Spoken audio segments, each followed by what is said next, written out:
Hello YouTube, it's Detroit Borg, and today we're going to do a test of the 3G speeds on an iPhone 3GS and an iPad 3G. I've gone ahead and turned off our Wi-Fi, so we are now running only on 3G, and I'm going to use an app called Speed Test, which runs on both iPhone and of course iPad. So let's launch that app. Okay, let's do this simultaneously and see what happens. It's asking me if we're using an Edge or 3G network, and we have 5 bars of 3G, so we're going to go ahead and select 3G.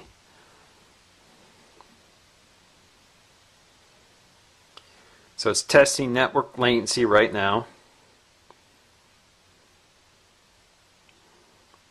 And the test is already running on the iPad 3G, and we're just getting started on the iPhone.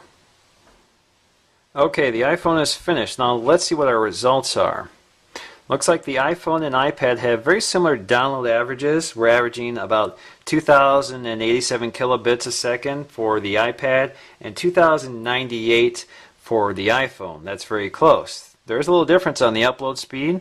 The average upload speed on the iPad is 268, and on the iPhone it's 103. Now latency is the big story here. Latency on the iPhone 3G is 1609, and it's only 139 on the iPad. Now what about Wi-Fi? Let's do a Wi-Fi test and see if the Wi-Fi antennas are any different between these two devices. Okay, so we're back on Wi-Fi, and I see that both have very strong signal strengths. They're at full 3 bars, whatever that means.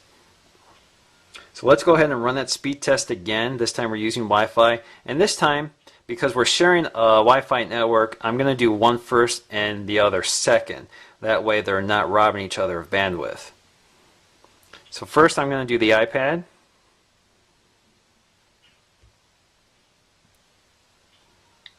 And I'm going to get the iPhone ready while that's going.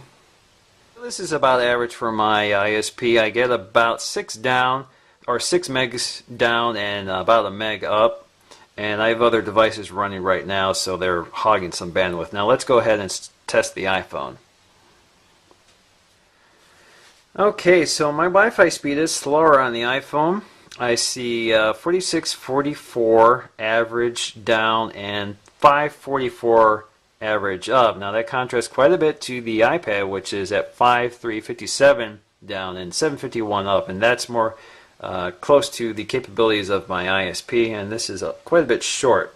So indeed the iPad is also much faster on Wi-Fi than your iPhone. The other thing to note is latency is also much higher on the iPhone, once again at 300 milliseconds, while the latency on the iPad was 48. Well, there we have it. Not only is the iPad faster at 3G than the iPhone, it's also faster at Wi-Fi. In fact, the reception on the 3G is much better than the iPhone. I've carried this around everywhere. I've taken it to the places where my signal on the iPhone tends to drop off and be very poor. The iPad is much better. I can get full bars, full 5 bars in an area where the iPhone only gets 1. So if you want the best Wi-Fi and 3G performance, your iPad 3G is the best way to go. So once again, that's Detroit Borg with a demo of the Wi-Fi and 3G performance between the iPad and iPhone 3GS. Thanks for watching.